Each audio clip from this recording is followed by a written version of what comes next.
राज्यातील धनगरांचे 7 प्रमाणपत्र रद्द केल्यानं धनगर आरक्षणाचा मार्ग मोकळा। धनगड अशी जातच अस्तित्वात नसल्याचं सिद्ध।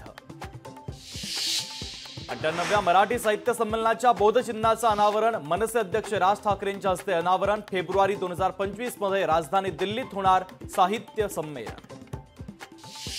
मराठी भाषा समिती अध्यक्षांच्या पत्रातच अनेक चुका। आमदार चेतन तुपे यांनी वाटलेल्या मराठी भाषा पत्रकात चुका। मराठी शब्दांच्या चुका असलेलं पत्रक जोरदार व्हायरल।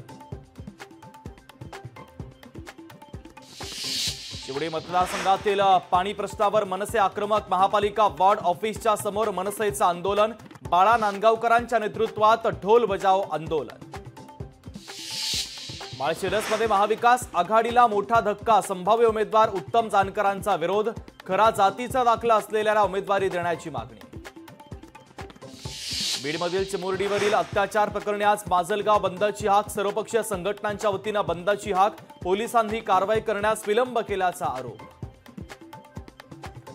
मालदीवचे राष्ट्रपती मोहम्मद मोइझू भारत दौऱ्यावर। भारताच्या सुरक्षेला धोका पोहोचणार नाही। भारतात येताच मोइझू यांचे सूर बदलले। पालघरच्या किनारपट्टीवरील सुरक्षा आणखी बळकट होणार। पालघर पोलिसांच्या पथकामध्ये 4 स्पीड बोट 4 ट्रॉलर समाविष्ट होणार। नवीन साहित्यामुळे आता समुद्र किनाऱ्यावर पोलिसांचं असणार विशेष लक्ष। पुण्यात 3 महिन्यात 13,200 घरांची विक्री। पुणेकरांची मध्यम आकाराच्या घरांना पसंती। घरांच्या किमतीत गेल्या वर्षीच्या तुलनेत 5% वाढ। राज्य सरकारकडून अहमदनगर शहराचं अहिल्यानगर असं नामांतर। स्थानिक स्वराज्य संस्थांकडून नामांतरणाच्या प्रक्रियेला सुरुवात। मनपाच्या कार्यालयावर अहिल्यानगर महापालिका असं नाव झळकलं।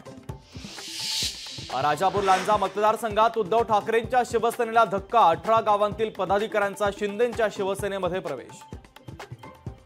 हिंगोली जिल्ह्यात संत्र्यांच्या बागांवर रोगांचा प्रादुर्भाव। अतिवृष्टीनंतर शेतकऱ्यांवर पिकांवर रोगांचं संकट।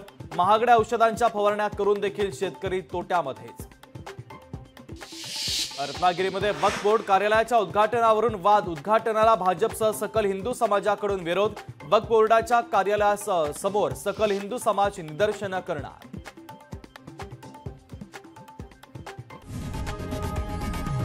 लोकशाही मराठी ऐका, पहा, जागरूक रहा।